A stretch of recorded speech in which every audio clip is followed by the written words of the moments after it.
আগামী ত্রয়োদশ জাতীয় সংসদ নির্বাচনকে কেন্দ্র করে পুলিশ কর্মকর্তাদের নিরপেক্ষ থেকে কাজ করার নির্দেশ দিয়েছেন প্রধান উপদেষ্টা ড. মোহাম্মদ ইউনূস। বৃহস্পতিবার সকালে প্রধান উপদেষ্টার কার্যালয়ে ৬৪ জেলার পুলিশ সুপার সহ ঊর্ধ্বতন কর্মকর্তাদের সঙ্গে বৈঠকে এ নির্দেশ দেন তিনি। বলেন, এবারের নির্বাচন কোনো সাধারণ নির্বাচন নয়, এটি অভ্যুত্থান পরবর্তী নির্বাচন। আর তাই নির্বাচনী চ্যালেঞ্জ গ্রহণের জন্য সকলকে মানসিক প্রস্তুতি নেয়ার আহ্বান জানান তিনি। এটা সাধারণ নির্বাচন নয় যে ৫ বছর পর পর একটা নির্বাচন হয়, দেশের সরকার পরিবর্তন হয়, এটা রুটিন একটা কাজ। এবারের নির্বাচনের যেটা আন্ডারলাইন করা বারে বারে দরকার, এটা হলো গণ অভ্যুত্থানের পরবর্তী নির্বাচন। গণ অভ্যুত্থানে যারা শরিক হয়েছিল, আমরা যারা এর সঙ্গে আছি, যুক্ত আছি, এটা তাদের আদর্শ, তাদের স্বপ্ন বাস্তবায়নের ক্ষেত্রে সেই বাস্তবায়নটা আমাদের এই নির্বাচনের মাধ্যমে আমরা করে যাব।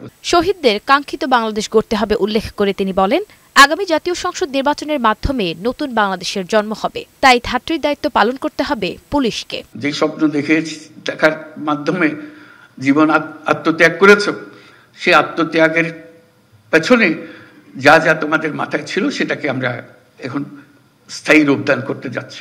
সকলকে সাথে নিয়ে শহীদদের স্বপ্ন পূরণে কাজ করতে চান বলেও জানান প্রধান উপদেষ্টা। নুসরাত শারমিন, বৈশাখী সংবাদ, ঢাকা।